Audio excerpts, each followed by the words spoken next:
Welcome to our webinar today, which will focus on an innovative way to teach change, change management in healthcare.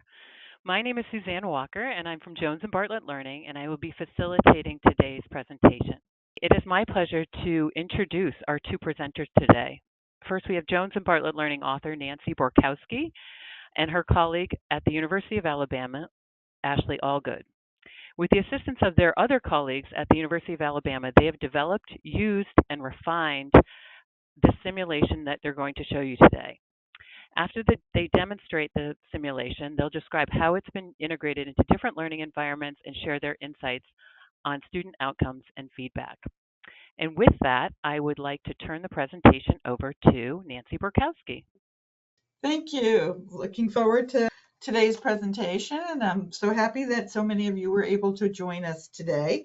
So what we're going to be going over the next hour, of course, we'll be talking about the purpose of this webinar, and my colleague Ashleigh Allgood will do a simulation preview for you. We'll talk about applications, student feedback, faculty feedback, and then of course we want to leave enough time for your questions and answers as well. Okay, so the purpose, we're going to talk to you about the simulation, okay, and how we're able to apply the change management principles, okay, and that when we talk about exposure to professions here, we're really talking about interdisciplinary. So some of our beta sites that had been using it over the last year and a half, have actually used this simulation, not just for change management, but really to introduce their students to the various professions that are involved in healthcare management, both from the clinical and from the administrative side. And then we'll do a competency check at the end. Before I turn this over to my colleague, Ashleigh Allgood, to kind of walk you through what the simulation is, I'm going to kind of give you a little bit of a preview of what we're going to talk about at the end as well. We have used this simulation in undergraduate programs, graduate master's programs. We've even used it in the doctoral level, especially with our executive DNP students. We've used it in healthcare management courses, nursing courses, both grad and undergrad, master's in health administration courses, patient safety and quality courses, public health, both undergrad and grad.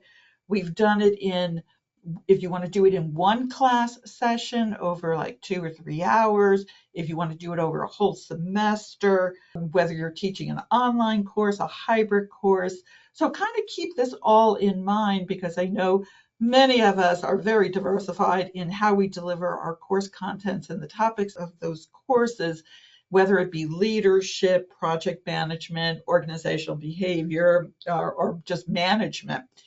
And so you can kind of be thinking as Ashleigh is going through the simulation, okay, well, I could do it this way, or I could possibly do it that way. And then when we get to the end, we can talk through that, okay? And we can share with you our experiences. So with all of that said, Ashleigh, would you like to walk us through the simulation, please? Absolutely. Hi, everyone. So the screen in front of you is the welcome screen as you log into the simulation. You will see that it'll start with a welcome situation, stakeholders, the team, and implementing change. And you see that this is a progression where you have to review certain material before you move on to help keep people in the same journey. So this is how the simulation begins. So it starts out with some breaking news and really setting the stage, the impetus for why this change is needed. So it starts out with a broadcast from the local news station. And then what happens is the CEO charges you in the role as the director of social services with this improvement opportunity. And one of the first things that the students can do is to first explore who is the director of social services, as many people may not be familiar with their role. And so they can look at that, as well as Cotter's 8 steps for leading change, as this is the change management framework of which the simulation has been built. And so the next area is it really explaining explicitly what the task is, what you're charged as. So the CEO has charged you with implementing this new initiative, this new improvement performance for behavioral health patients in the ED. And at the bottom, you'll see that you've been given a budget of $100,000 in 25 weeks to accomplish this task. And the idea here is that you're expected to get a buy-in of 65% to call it a success. So one of the first things in Cotter's 8 steps is to examine who our stakeholders are. So one of the first activities that the students do is to categorize stakeholders and decipher if they are an advocate, an encourager, observer, or resistor. And so this is one of the very first activities, and some people choose to do this, as Nancy said, all in one, or maybe stop here and have some great discussion and dialogue about each of the stakeholders. So these are all of the different stakeholders within the simulation, and each one you can review a little bit about the stakeholder, and you're able to get a little bit of information from them in both a audio as well as a written format, and you're able to decide if they're going to be an advocate, encourager, observer, or resistor. And you select and decide what you think that those, say, the chief operating officer is, and you submit that answer, and the simulation in real time gives you feedback, whether you got it right or perhaps you need to go back and re-listen. And so this is what the screen looks like, where you're able to, one, listen to what the role of the stakeholder is, as well as an interview. And then students is here is where you can select what they believe that the stakeholder is, and it gives them the opportunity to either see success, they've got it right, or maybe they need to re-listen to that stakeholder interview.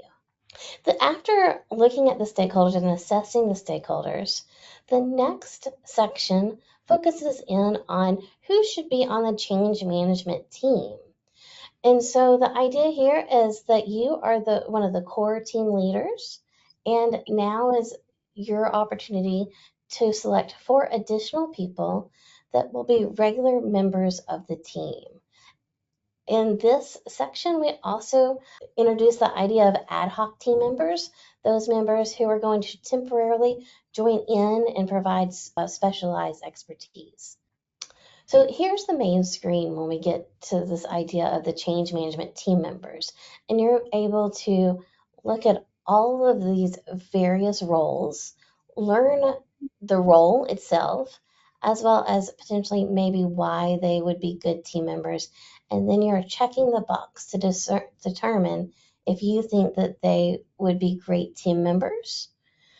And then you would hit the next button to then decide who might be great on your team. And it'll show in preview if you've gotten it right. It'll give you rationale between if they are the correct members of your team, or perhaps no, they are better in a different role, and here's why. So it gives you a variety of rationale. Then once you finish the change management team and selecting your team, the next section, and really the meat of the simulation, is focusing on the steps and how to implement change. And so in this next section, we see a series of decisions that you can choose to implement. And remembering that there's a budget of $100,000 and we have a 25 weeks to implement this empath model into the emergency department. And remember, the overall goal is to be under budget within the time frame and have at least 65% key stakeholder buy-in. And so now it will run you through the steps of Cotter, the 8 steps. And so in step 1 is establishing a sense of urgency. And the idea here is that a variety of potential options will come up on the screen that you can potentially select and decide which pieces you might want to implement. And so this is the main screen, and you're able to click on the board and you could select, say, present the clinical case. And that will automatically be added to your project calculator. And when you're finished deciding which of these next 4 things that you would like to implement, you hit next and you would continue on this process working through the 8 steps. And at the end, once you've made all the decisions and decided what you would like to implement, you get to this results page. And the CEO of the organization comes up and gives you some immediate feedback, whether you've exceeded the 25-week timeline like we did here, or whether you're over budget, or if you haven't gotten the buy-in success that you need. And so students are able to click off of here and then print the results as a PDF and submit those to you if you so choose as part of a deliverable. And then you can potentially have a discussion, or they can at least assess where they are. And depending on how your course is set up, whether you allow students to redo it and do it again after they've gotten some lessons learned, or if they submit this as their final product. And so the simulation, to recap, starts with seeing an urgent need. You are then assessing stakeholders, creating the change team, and then spending a lot of time on this implementation, trying to decide what makes sense and in what order you should implement the change process to see these results. Okay, as I had kind of mentioned in the very beginning of the webinar, we have been using this simulation across all levels, our undergraduate programs, graduate programs, and doctoral programs. And we have done it whether as an individual, we'll have the student do it as an individual, we'll have the student in a team. We've done it to where we can do it in a one class session. Let's say you have an executive master's program and your class is 3 hours long. You can actually have them do the simulation in those 3 hours. We have used the simulation with, let's say, with an undergraduate nursing program, and that was done throughout the entire semester. So we had deliverables along the way. Or in my master's, let's say my residential master's program, I have the students working in teams and they're doing the simulation over a 3-week period. So the simulation is very adaptable to however your course is structured and whether you're dealing with undergrads or doctoral students.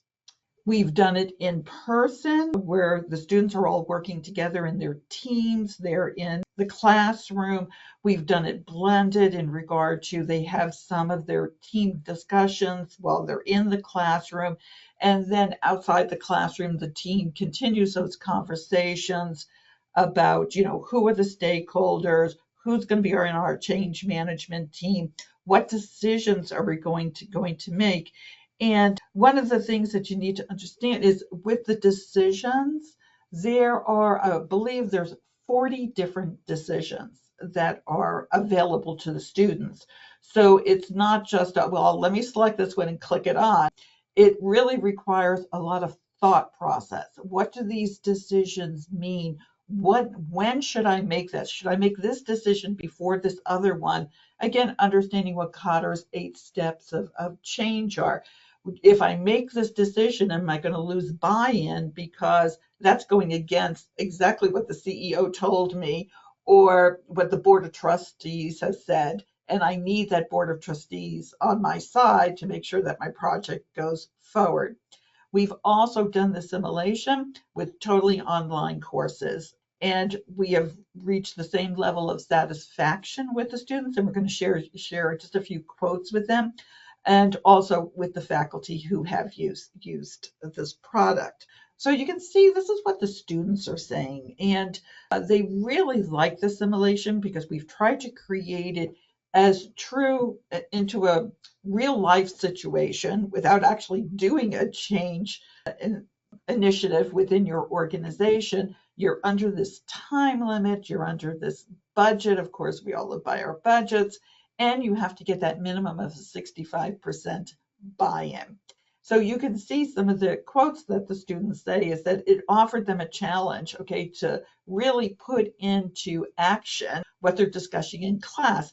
We found it to be much more robust than in the past. I used to use change type of case studies.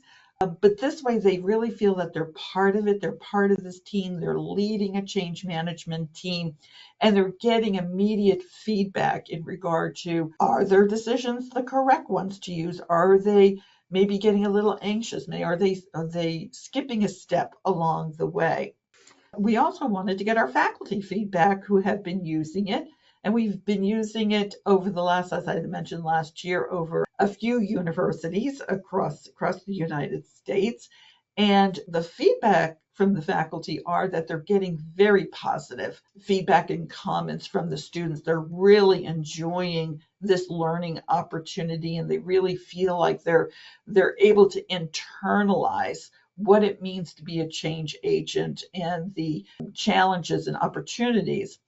And as Ashleigh had mentioned before, is that you can construct this simulation to stop at any point.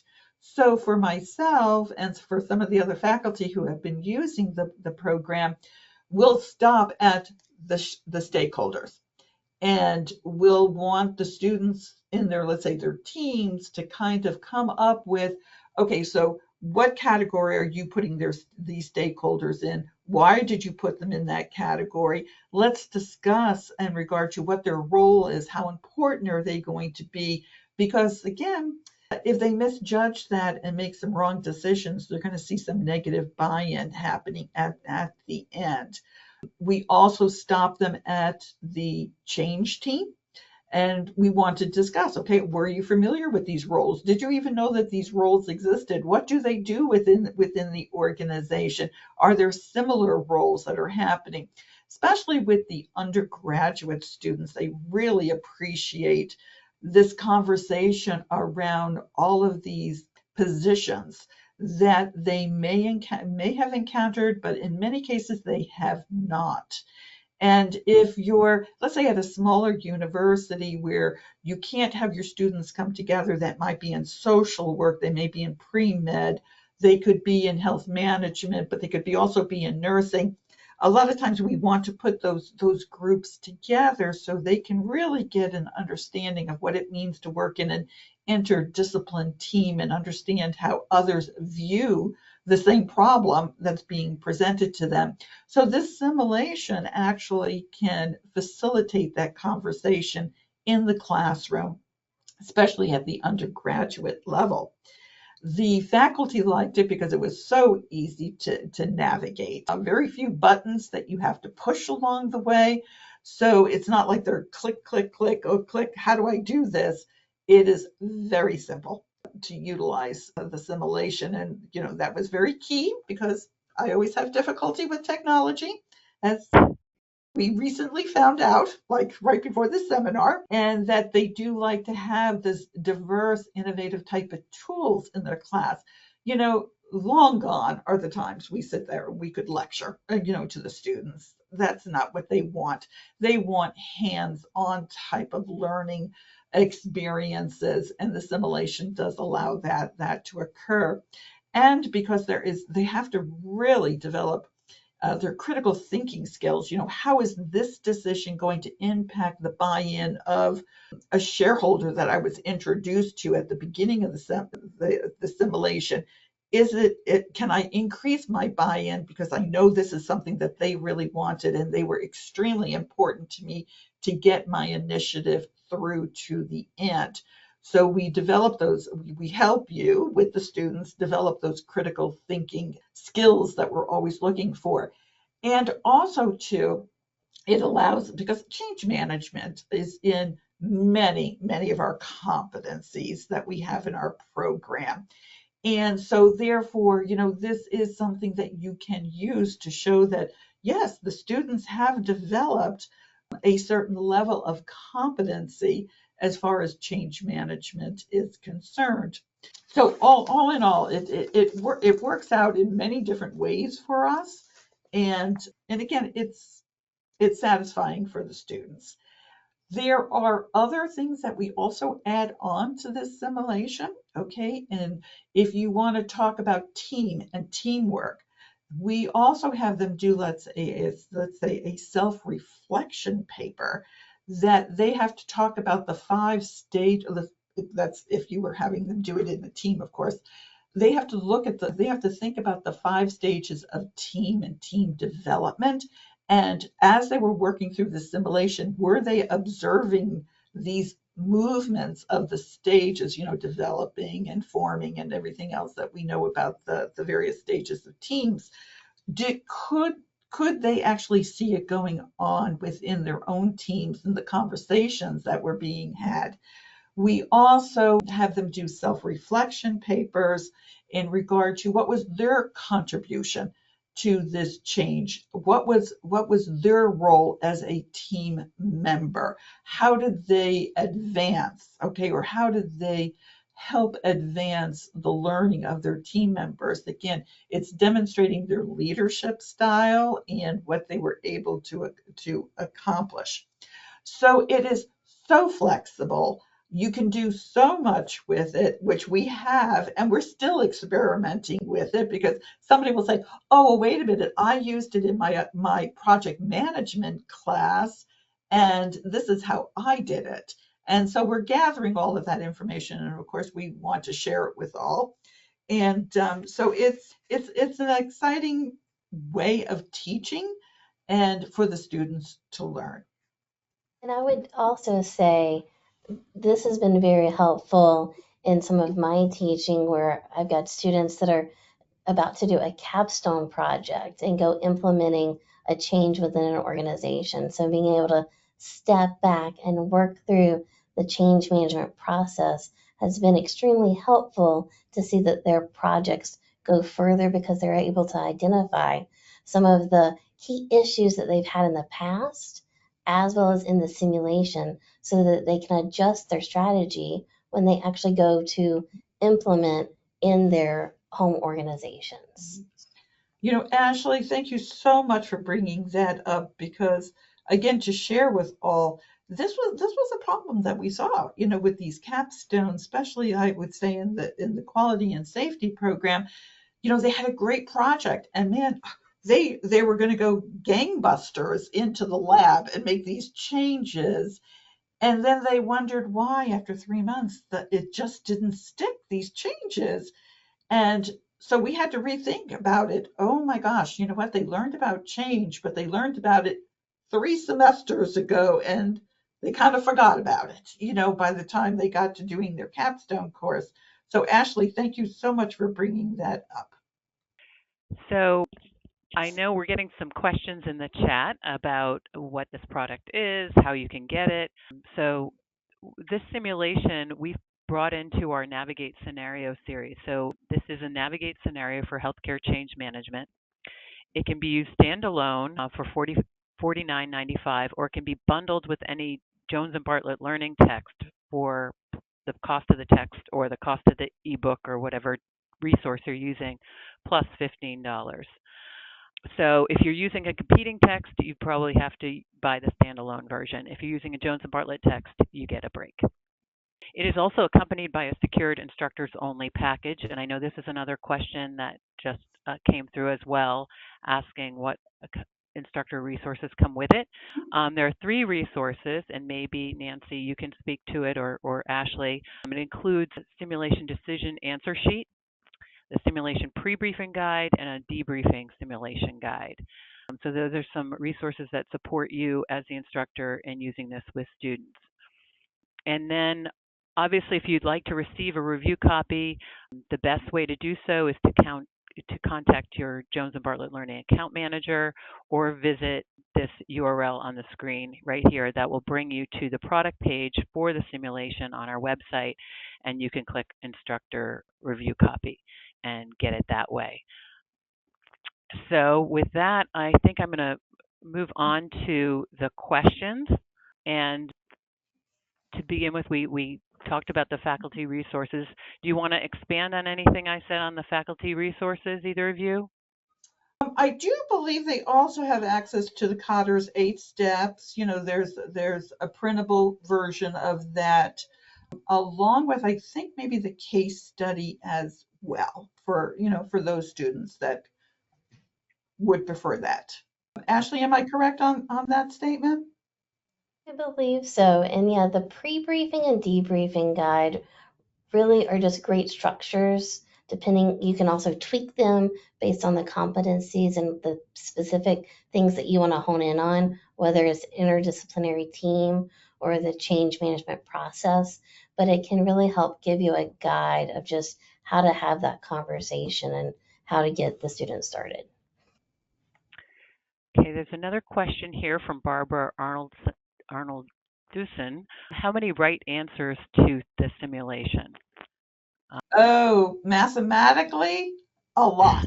Okay. Because again, it's really dependent on when they're making their decisions, okay, what the cost is, how long it takes, and what the buy-in is going to be. So when they're looking at the decision sheets, and I always have them do offline conversations about that, because that's how that team comes together, of really debating, okay, if we're talking about Cotter's 8 steps, what is the rational, what is the very first step we should be making? What is the second? What is the third? Well, wait a minute, is that third coming too soon? Maybe it should be coming down at a later date, because remember, there are 40 of them that they make. While they are looking at these decision sheets, they know how much it's going to cost, and they know how long it's going to take. What they don't get until the very end is what is the buy-in. So there is circumstances, there are some decisions that they may select which actually causes them to lose buy-in along the way. So you take those 40 decisions and put them in how many random groupings, okay? And that is how many right answers that you could possibly get, or wrong answers that you could get. So that is why also too, some, you really use this as a learning tool. Some faculty have used this as to really push the offline conversations within the team members, okay, for them really to think through what is the correct step in which one will go first, which ones will go second, and which ones will go third, okay? And so therefore they're having all those conversations offline, because once they input the decision, they can't turn back from that. So they'll have to play it all the way through, then they'll get their results. And let's say they didn't get the buy-in that they needed. Okay, they only got 58% of the buy-in. Then they have to have more conversations with the group as, okay, why did we only get 58%? What were the wrong decisions? Did we make one too soon? Did we make one too late? What is it that we're going to redo? So some faculty members allow the students to do it 2 times. Some faculties allow them to do it 5 times or unlimited times, because it's the learning, not so much the playing of the simulation, that they're trying to achieve here. So great question. Barbara also asks a question. I'm assuming there are multiple ways to answer questions, correct? I'm not quite sure I understand what you're meaning there. Okay, there are the decisions. There's 40 decisions. They can't make any other decisions but those 40 decisions. But the team might say, we only want to use these 9 decisions. Another team might say, we want to use these 13. Okay, and it's not to say that 9 and 13 are wrong. Okay, it is, what were the end results? Were they able to get that buy-in and come in, at budget or below budget? And you can make that determination as to whether you're just looking at the buy-in, or you're also looking at the ratio between the buy-in to the time to the budget. Okay, you can set that up yourself if you would like to do it that way. We really look at, did you come under budget? Did you come in, under your time frame, but you've got the 65 or better buy-in? That's what we're really looking at, but you can do all three. All right. Another question. Has this simulation been used as a capstone course? I think, Ashleigh, you had mentioned using it in one. Do you want to expand on using it in a capstone course? Sure. I personally have used it in preparation for capstone, where my students have to go out and do a quality improvement project within their institutions. However, I can certainly see where you use it in a capstone course where they have learned how to analyze stakeholders, thinking about the change management process, and having that be part truly of a capstone. I certainly can see that. Nancy, do you have any more thoughts about that? Yes, I mean, I think could you use this as your capstone course?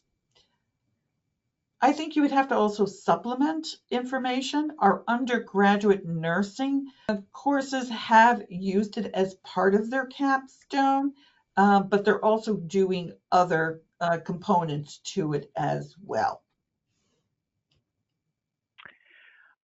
Here's another question. Are you aware of other simulation tools and can you outline what is different between your simulation tool and others?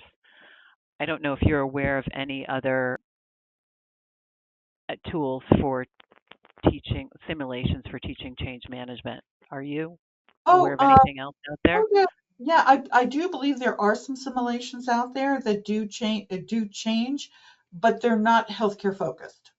They are they can be in manufacturing or hospitality or any of those other industries, and you can most certainly take those and try to adapt them to your healthcare. But we have found over the years with our students that they want their case studies, they want their simulations, they want their vignettes, everything around healthcare because the complexity of what we do and the individuals that are part of the decision making of delivering care are different than in other industries. So they want to understand, what does the chief medical officer do? What does the chief nursing officer do?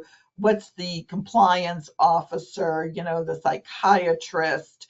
So we have just found that they're not as they're not as pleased when we're trying to adapt something that was written for a different industry into healthcare. Same thing with our case studies as well.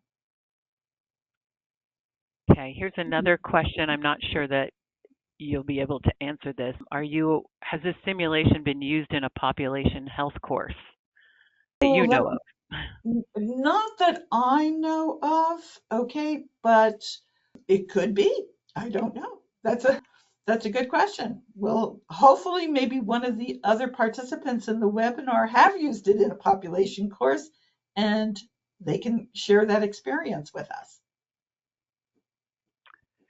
Um, okay. How long does a simulation take to complete?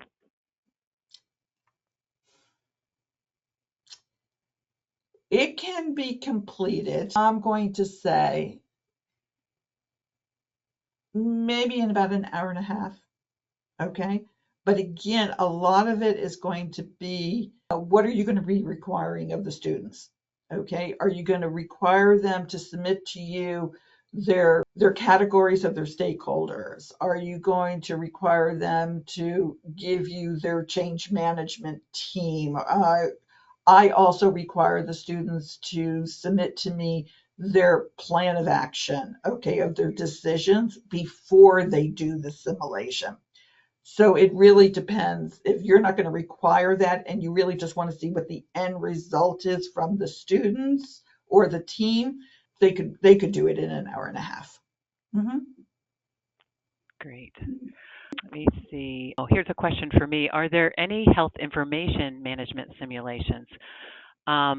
We currently don't have any. There may be some on the market. We do have a whole Navigate scenario series, which has scenarios or simulations for various different courses in the healthcare management curriculum. So, for instance, we have one for Navigate scenario for healthcare delivery. We have healthcare law. We have healthcare ethics. So I encourage you to go to our website. You can search Navigate Scenario. I think it's jblearning.com/navigate scenario, and you can see our full collection of Navigate scenarios, as well as Nancy's and Ashleigh's simulation that you see here, the change management one. So those are all available. We do not have one for health information systems. If there's a need, we might do one. So certainly let us know, and we will certainly consider that moving forward. Also, on this screen, somebody caught that my email is incorrect. It should be swalker@jblearning.com. So thank you for catching that. I added that at the last minute, and you can tell because it's, it's incorrect. So thanks for letting me know. Another person wanted me to clarify the cost. Is it per student or one purchase for, I think, a whole course? The $49.95 would be a per student cost if you were buying it standalone. The plus 15 would be the student buying it in conjunction with the Jones and Bartlett Learning text. If that still doesn't answer your question, please reach out to my now correct email address. Let me see if there are any other. Oh, someone said there's a big need for an AI application in healthcare. So Oh yeah. Oh yeah. I think that would be unanimous. We would all say that, yes.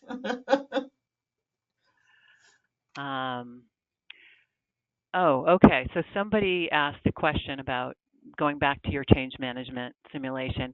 Can you explain how you break or stop the scenario to talk about it in class, like for an online course, how you could pause it to kind of talk about it in an online course? Oh yeah, you would just tell the students, we're going to stop right here.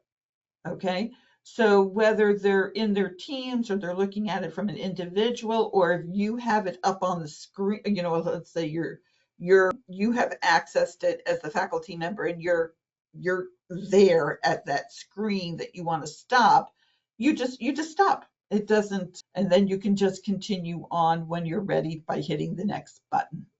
Right. And if you're doing it online asynchronously, you can truly just tell them, like, when you get to this area, pause, or you're going to come out and do an activity.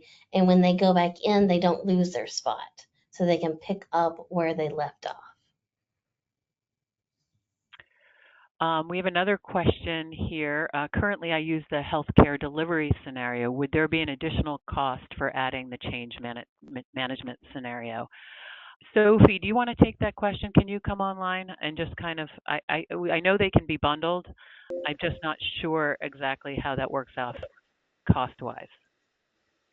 Yeah, thank you. Can you hear me and see me? I've been having some internet issues, so I apologize. I had to log off and log back on. But yes, no, we can absolutely, however you want to customize it, we can do that for you. And if you want to bundle it with a healthcare delivery scenario with a text, it would be plus $30. And what I would recommend is to speak to your account manager, and he or she can get that set up for you. But absolutely, we can do whatever customization you want to do, we can do that. Great, thank you. Another question here, can you run it in groups? If yes, could we budget one subscription per group? I don't know what they mean by subscription. Any thoughts on that? Yeah, I'm not sure about that. We can probably, that's again, I would recommend talking to your account manager, because there may be some sort of, not subscription, but what is the word I'm looking for? Like a licensing, for example, where it could be included within your LMS as a lab fee, for example. And so the students pay a single lab fee, and it's accessed through your LMS. But that again would be a question for your account manager.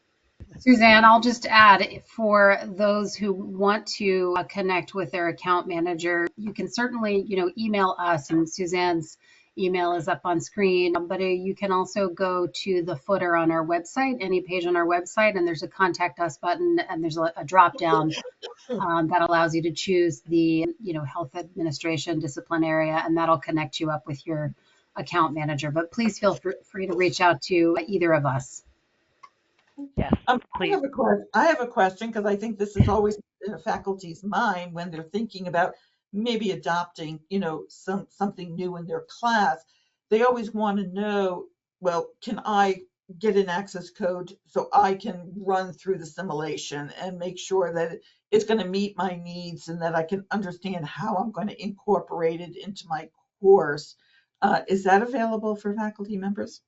That's an excellent question. Thank you so much, Nancy, for bringing that up. Yes, absolutely. Not only can we get you complimentary access so you can evaluate the course, we also have a special version that is ungated. That term basically means that you can breeze through the product without having, to go to any stage of the product without having to pass through any of the gates, which the student would normally have to do. In other words, the student can't go on to section 2 until they've completed section 1. With this special demo access, you can skip around to any portion of the product. And again, that would be your account manager. Okay, excellent. Because I know that's something I always ask. I like to demo it first before I dive right into it. Of course, yes, absolutely. And that makes good sense. And Suzanne, I'm even wondering if maybe we should provide demo access to all those who join the webinar today, so they can just jump right in there. Oh yeah, yeah. Yep. Yeah, we could work with our sales team and we'll provide you I have everybody who's registered for the webinar have your email, so we can send you demo access if that sounds good. Looks like I might have one new question. Oh, good idea for a demo for us. That would be great. Perfect. Wonderful. All right, so we will make that happen. And I just want to thank you all for joining us today. And I want to give a big thank you to both Nancy and Ashleigh for providing us, this great presentation, but also this great product that I think is going to really make a mark out there with students in many management, leadership, organizational behavior, and population health, and probably countless other courses, capstone courses too, maybe. Who knows? Anyway, I just want to thank everyone for joining us. And if you have any webinar questions, please reach out to me. There is a short 3-question survey when I end the webinar, so we'd appreciate your feedback. So thanks again, and have a great rest of your day, everyone. Bye all. Bye. Thank you. Thank you, Suzanne, Nancy, Ashleigh. Have a good day. You too.